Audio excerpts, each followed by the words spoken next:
የኃይል መቆራረጥና ጨለማ አስቸግሮታል? መፍትሄ ካሉ ግሪን ሰንቴክ አለሎ። የኃይል ማጠራቀሚያችን የመብራት መቆራረጥ እንዳለ ያስረሳውታል፣ ጨለማን ያሰናብታል። ግሪን ሰንቴክ ጥራትና በቂ ዋስትና ያላቸው የሶላር መብራቶችን ኪስን በማይጎዳ ዋጋ በመረጡት አማራጭ አቀረበሎ። የቤት የቢሮ የግቢ ውስጥና የመንገድ መብራቶችን እኛ ጋር ያገኛሉ። ምን ይሄ ብቻ! ጀነሬተርን የሚተካ በፀሐይ ኃይልና በኤሌክትሪክ ቻርጅ የሚደረግ ወይንም በሁለቱም መስራት የሚችል ድምፅ አልባና አየር ብክለት የሌለው ሶላር ጀነሬተር በፈለጉት ዋት እንካችሁ ብለዋል። ምርቶቻችን የ5 ዓመት ዋስትና ያላቸው ሲሆን በሚፈልጉት የፍጆታ መጠን ለመኖሪያ ቤቶች፣ ለሆቴሎች፣ ለባንኮች፣ ለአስጎብኚ ድርጅቶች፣ ለሆስፒታሎች፣ ለቢሮ፣ ለኢንተርኔት ካፌ፣ ለህትመት ቤቶች፣ ለቴሌኮም ሴክተር፣ ለኤሌክትሪክ መኪና አስመጪዎች፣ ለሲኒማ ቤቶችና ለሌሎችም። አድራሻ 22 ማዞሪያ ከጎላጎል ህንፃ ወደ ቦሌ በሚወስደው መንገድ 500 ሜትር ዝቅ ሲሉ ኳሊቲ ህንፃ አንደኛ ፎቅ ቢሮ ቁጥር 103 ላይ ያገኙናል። ስልክ 0989414219 0989414209 ወይንም 0913844852 ላይ ይደውሉልን። ግሪን ሰንቴክ ለዘላቂ መፍትሄ እንሰራለን። ሰላም ጤና ይስጥልን። የተወደዳችሁና የተከበራችሁ የገበያ ሚዲያ ተከታታዮቻችን እንደምን አላችሁ? በምዕራፍ 2 የመረጥንላችሁን ኢኮኖሚያዊና ማህበራዊ መረጃዎቻችንን ይዘንላችኋል። ከመረጃዎቹ ጋር መላኩ ደምሰው ነኝ። በቅድሚያም አርዕስቶችን እናስቀድም። የመኖሪያ ቤቶች እጥረት እየተባባሰ መምጣቱን ተከትሎ በአስቸኳይ ሁኔታ መፍትሄ ይሆናል የተባለለት አዲስ አቅጣጫ እንዲቀመጥ ጥሪ ቀረበም። መፍትሄውስ ምንድነው? የምትሰሙት ይሆናል። ከዚህ ቀደም አነጋጋሪ የነበረውና በቅርቡ የጸደቀው የማይንቀሳቀስ ንብረት ግብይትና ግመታ አዋጅ ደንብ ሳይወጣለት በመዘግየቱ ምክንያት በአዋጅ የተከለከሉ ተግባራት እየተፈጸሙ ነው ተብሏል። በዝርዝር ከምንመለከታቸው መረጃዎቻችን መካከል ይገኝበታል። ከ2006 ዓ.ም ጀምሮ በሉካንዳ ቤቶች ላይ የሚጣለው ዓመታዊ ግብር አሳሳቢ ደረጃ ላይ ደርሷል ሲል የሉካንዳ ነጋዴዎች ማህበር ቅሬታውን አቀረበም። በዚህ ቅሬታ ዙሪያ ምላሽ ተሰጥቶበታል፣ የምናጋራችሁ ይሆናል። የመሬት ይዞታ የሚለቀቅበት፣ ካሳ የሚከፈልበትና የልማት ተነሺዎች መልሰው የሚቋቋሙበት የካሳ አዋጅ ወጥ አይደለም መባሉንና ሌሎች የተመረጡ ኢኮኖሚያዊና ማህበራዊ መረጃዎቻችንን ይዘንላችኋል። አዳዲስ እንዲሁም ትኩስ ኢኮኖሚያዊና ማህበራዊ መረጃዎችን ለማግኘት ታዲያ የገበያ ሚዲያን እንድትወዳጁ እየጋበዝን በዝርዝር ወደምንመለከታቸው መረጃዎቻችን እናልፋለን። ኢትዮ ቴሌኮም አክሲዮኖችን በሰነደ መዋለ ንዋይ ገበያ ላይ በይፋ ለማገበያየት በዝግጅት ላይ እንደሚገኝ አስታወቀም። ኩባንያው በቅርቡ በተጀመረው የኢትዮጵያ ሰነደ መዋለ ንዋይ ገበያ ላይ አክሲዮኖቻቸውን በቀላሉ እንዲሸጡና እንዲገዙ ለማስቻል በዝግጅት ላይ መሆኑን አስታውቋል። ኢትዮ ቴሌኮም ቀደም ሲል ባከናወነው የመጀመሪያ ዙር የ10 በመቶ አክሲዮን ሽያጭ ከፍተኛ ተሳትፎን በማሳየት ከ47,000 በላይ ዜጎች የኩባንያው ባለቤት እንዲሆኑ በማድረግ በሽያጩ ደግሞ 3.2 ቢሊዮን ብር ገቢ ማግኘቱን ገልጿል። ኩባንያው በሰጠው መግለጫ ወቅትም ይህ እርምጃ የሀገር ውስጥ ኢንቨስትመንትን ለማበረታታትና አጠቃላይ የኢኮኖሚ እድገትን ለማፋጠን ያለመ መሆኑን ማንሳቱ ይታወሳል። በተጨማሪም ኩባንያው በኢትዮጵያ ሰነደ መዋለ ንዋይ ገበያ ለመመዝገብ የሚያስፈልጉትን ቅድመ ሁኔታዎችም በማሟላት ላይ መሆኑንም አክሏል። ሂደቱ ሲጠናቀቅ ደግሞ የኢትዮ ቴሌኮም ባለ አክሲዮኖቻቸውን በገበያው ላይ በግልጽና በተደራጀ መንገድ መሸጥና መግዛት የሚችሉበት ምቹ ሁኔታ ይፈጥራልም ተብሏል። እንዲሁም ኩባንያው ቀደም ሲል አክሲዮን የገዙ ባለድርሻዎችን መብት እንደሚያስጠብቅና ከሚመለከታቸው አካላት ይሁንታን ካገኘ በኋላ ቀሪ አክሲዮኖችን በድጋሚ ለገበያ ለማቅረብ እቅድ እንዳለው አስታውቋል። የዚህ ሽያጭ ሂደት ዝርዝር መረጃ በቀጣይ ይፋ እንደሚደረግም ይጠበቃል ተብሏል። የመሬት ይዞታ የሚለቀቅበት፣ ካሳ የሚከፈልበትና የልማት ተነሺዎች መልሰው የሚቋቋሙበት የካሳ አዋጅ ወጥ በሆነ መልኩ ተግባራዊ እየተደረገ አይደለም ተባለም። ይህን ያለው የከተማ መሰረተ ልማትና ትራንስፖርት ጉዳዮች ቋሚ ኮሚቴ ሲሆን የመስክ ምልከታ ባደረገባቸው ክልሎችና ከተማ አስተዳደሮች አዋጁ ወጥ በሆነ መልኩ ተግባራዊ እየተደረገ እንዳልሆነ አረጋግጫለሁም ብሏል። በተለይ ደግሞ በአዋጁ አተገባበር ዙሪያ ባለፉት 9 ወራት የተከናወኑ ተግባራት ውጤታማ ናቸው ተብሎ ስለማይወሰድ በቀጣይ አዋጁን ወጥ በሆነ መልኩ ተግባራዊ ከማድረግ አንጻር የሚሰሩ ስራዎች ላይ ትኩረት እንዲደረግ ሲሉ የከተማ መሰረተ ልማትና ትራንስፖርት ጉዳዮች ቋሚ ኮሚቴ ንዑስ ሰብሳቢ ወይዘሮ ገነት ከተማ አሳስበዋል። የቋሚ ኮሚቴው ምክትል ሰብሳቢ ዶክተር እሸቱ ተመስገን በበኩላቸው ከመንገድ ፕሮጀክቶች የወሰን ማስከበርና በዘርፉ የተሰማሩ የመንገድ ስራ ተቋራጮች የሚያቀርቧቸውን የክፍያ ጥያቄዎች በወቅቱ ምላሽ ያለመስጠት ችግር መኖሩን አመላክተዋል። የተሻሻለው የካሳ አዋጅ ቁጥር 1336/2016 ተግባራዊ ከመደረግ አኳያም ቢሆን በክልሎችና በከተማ አስተዳደሮች ወጥ በሆነ መልኩ ግንዛቤ በመፍጠርና መመሪያ በማዘጋጀት በወሰን ማስከበር ላይ የሚታዩ ችግሮች እንዲፈቱ በትኩረት ሊሰራ እንደሚገባም አሳስበዋል። ይህን ተከትሎም የከተማና መሰረተ ልማት ሚኒስትር ጫልቱ ሳኔ በበኩላቸው አዋጁን ሁሉም ክልሎች በእኩል ደረጃ ተግባራዊ አላደረጉትም ብለው አዋጁን ተግባራዊ ለማድረግ ከክልሎችና ከሚመለከታቸው ባለድርሻ አካላት ጋር በተለያዩ ጊዜያት ውይይት እየተደረገ መሆኑን ተናግረዋል። በዚህም ክልሎች የካሳ ክፍያን ኃላፊነት እንዲረዱና አዋጁን እንዲያስከብሩት ከፍተኛ ጥረት መደረጉን የሚያነሱት ሚኒስትሯ ለፌዴራል ፕሮጀክቶች የካሳ ክፍያ ክልሎች ያላቸው ኃላፊነት የላላ እንደነበር በመጠቆም ይህ ደግሞ ፍትሃዊ ተጠቃሚነት ላይ አሉታዊ ተጽዕኖ ሲያሳድር መቆየቱንም ተናግረዋል። የመኖሪያ ቤቶች እጥረት እየተባባሰ መምጣቱን ተከትሎ ብሔራዊ የቤቶች ባንክ በአስቸኳይ እንዲቋቋም ጥሪ ቀረበም። በኢትዮጵያ እየተባባሰ የመጣው የቤቶች እጥረት አሳሳቢ ደረጃ ላይ በመድረሱ የሕግ አውጪዎችና የዘርፉ ባለሙያዎች በአስቸኳይ ብሔራዊ የቤቶች ባንክ እንዲቋቋምና ስራ እንዲጀምር ማሳሰባቸው ተሰምቷል።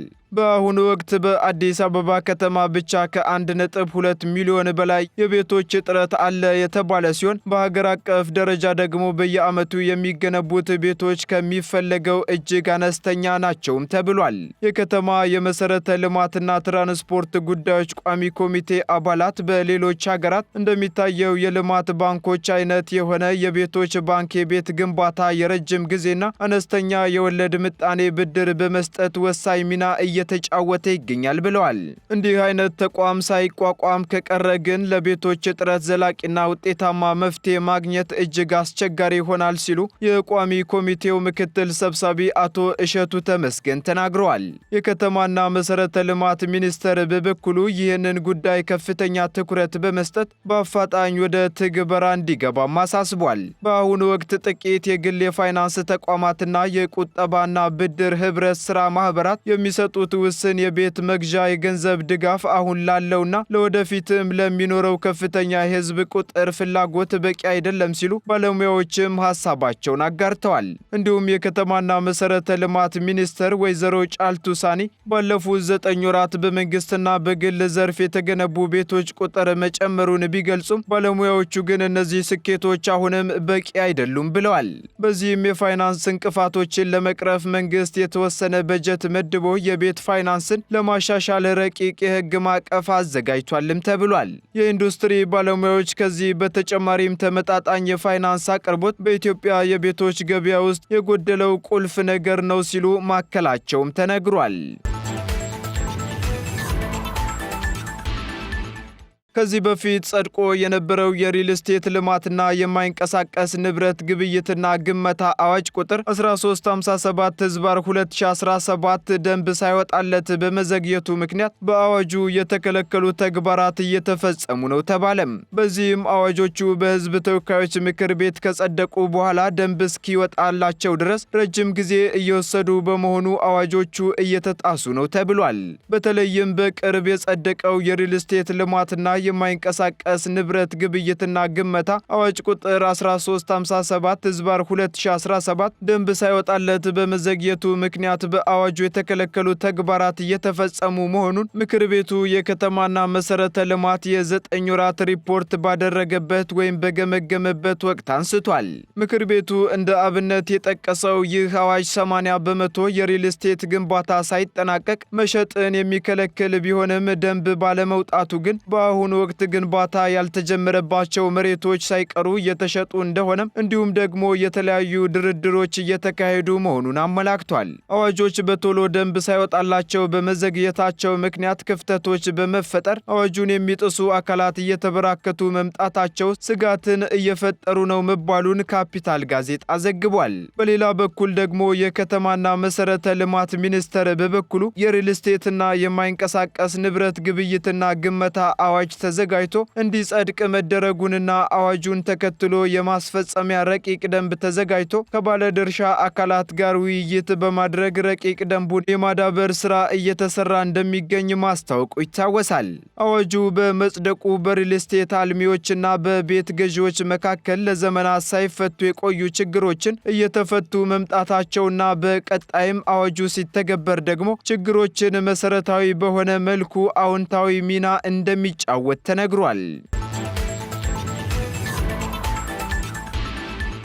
ውድ የገበያ ሚዲያ ተከታታዮቻችን ቀጥለናል። በመጨረሻም በዝርዝር ወደምንመለከተው መረጃችን ስንሸጋገር ደግሞ የአዲስ አበባ ከተማ ገቢዎች ቢሮ ከ2006 ዓ.ም ጀምሮ በሉካንዳ ቤቶች ላይ የሚጥለው ዓመታዊ ግብር አሳሳቢ ደረጃ ላይ ደርሷል ሲል የአዲስ አበባ ሉካንዳ ነጋዴዎች ማህበር ቅሬታውን አቀረበም። ከዚህ በፊት ያለውን ችግር በተመለከተ መፍትሄ ለማግኘት ማህበሩ ለጠቅላይ ሚኒስትር ጽህፈት ቤት በደብዳቤ ጥያቄ ቢያቀርብም መልስ አላገኘም ሲሉ የአዲስ አበባ ሉካንዳ ነጋዴዎች ማህበር ዋና ስራ አስኪያጅ አቶ አየለ ሳህሌ ተናግረዋል።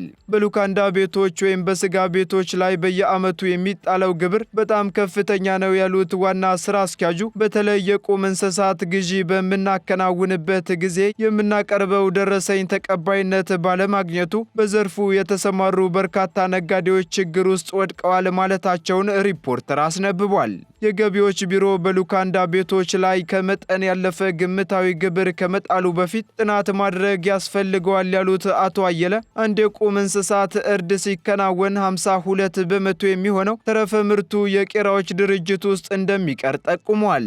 በዚህም ደግሞ በአሁኑ ወቅት በርካታ የስጋ ቤቶች በዓመት ከ10 እስከ 15 ሚሊዮን ብር ግብር እንዲከፍሉ እንደሚጠየቁ ተናግረዋል።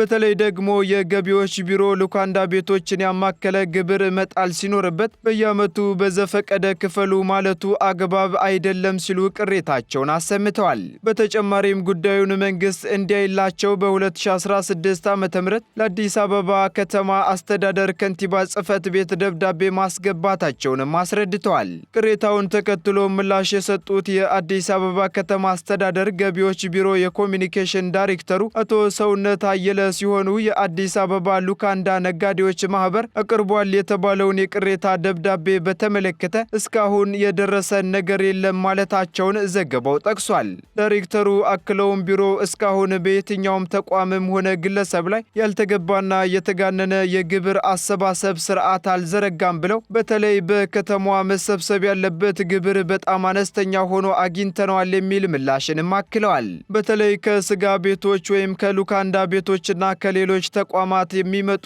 ቅሬታዎች መፍትሄ ለመስጠት የተዘረጋ ስርዓት እንዳለ በመጥቀስ በ2017 በጀት ዓመት በ9 ወራት ውስጥ የተለያዩ ይዘት ያላቸው 52 ቅሬታዎች ቀርበው ውሳኔ እንደተሰጠባቸው ጠቁሟል። እያንዳንዱ ግብር ከፋይ በሚያገኘው ልክ ግብር መክፈል ይጠበቅበታል ያሉት ዳይሬክተሩ በአብዛኛው ጊዜ ትላልቅ የሚባሉ ሉካንዳ ቤቶች ግብይት ሲፈጽሙ ደረሰኝ እንደማይጠቀሙ አክለውም ገልጸዋል። በከተማዋ በርካታ ሉካንዳ ቤቶች ለተጨማሪ እሴት ታክስ ወይም ቫት አለመመዝገባቸውን የጠቀሱት አቶ ሰውነት ነገር ግን ቢሮ ባደረገው ክትትል በ2017 በጀት ዓመት 9 ወራት ውስጥ ብቻ 1234 ያህሉ በቫት ስርዓት ውስጥ እንዲገቡ መደረጉን ገልጸዋል።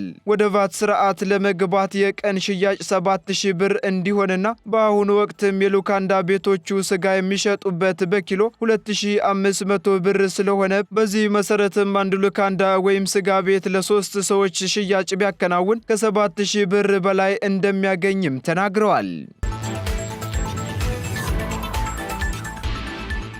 የተወደዳችሁና የተከበራችሁ የገበያ ሚዲያ ተከታታዮቻችን ለምዕራፍ 2 ያዝንላችሁ ኢኮኖሚያዊና ማህበራዊ መረጃዎቻችን እነዚህን ይመስሉ ነበር። አዳዲስ እንዲሁም ትኩስ ኢኮኖሚያዊና ማህበራዊ መረጃዎችን ለማግኘት ታዲያ የገበያ ሚዲያን እንድትወዳጁ እንጋብዛለን። ሰናይ ጊዜን ተመኘን። የኃይል መቆራረጥና ጨለማ አስቸግሮታል? መፍትሄ ካሉ ግሪን ሰንቴክ አለሎ። የኃይል ማጠራቀሚያችን የመብራት መቆራረጥ እንዳለ ያስረሳውታል፣ ጨለማን ያሰናብታል። ግሪን ሰንቴክ ጥራትና በቂ ዋስትና ያላቸው የሶላር መብራቶችን ኪስን በማይጎዳ ዋጋ በመረጡት አማራጭ ያቀረበሎ። የቤት የቢሮ የግቢ ውስጥና የመንገድ መብራቶችን እኛ ጋር ያገኛሉ። ምን ይሄ ብቻ! ጀነሬተርን የሚተካ በፀሐይ ኃይልና በኤሌክትሪክ ቻርጅ የሚደረግ ወይንም በሁለቱም መስራት የሚችል ድምፅ አልባና አየር ብክለት የሌለው ሶላር ጀነሬተር በፈለጉት ዋት እንካችሁ ብለዋል። ምርቶቻችን የ5 ዓመት ዋስትና ያላቸው ሲሆን በሚፈልጉት የፍጆታ መጠን ለመኖሪያ ቤቶች፣ ለሆቴሎች፣ ለባንኮች፣ ለአስጎብኚ ድርጅቶች፣ ለሆስፒታሎች፣ ለቢሮ፣ ለኢንተርኔት ካፌ፣ ለህትመት ቤቶች፣ ለቴሌኮም ሴክተር፣ ለኤሌክትሪክ መኪና አስመጪዎች፣ ለሲኒማ ቤቶችና ለሌሎችም። አድራሻ 22 ማዞሪያ ከጎላጎል ህንፃ ወደ ቦሌ በሚወስደው መንገድ 500 ሜትር ዝቅ ሲሉ ኳሊቲ ህንፃ አንደኛ ፎቅ ቢሮ ቁጥር 103 ላይ ያገኙናል። ስልክ 0989414219 0989414209 ወይንም 0913844852 ላይ ይደውሉልን። ግሪን ሰንቴክ ለዘላቂ መፍትሄ እንሰራለን።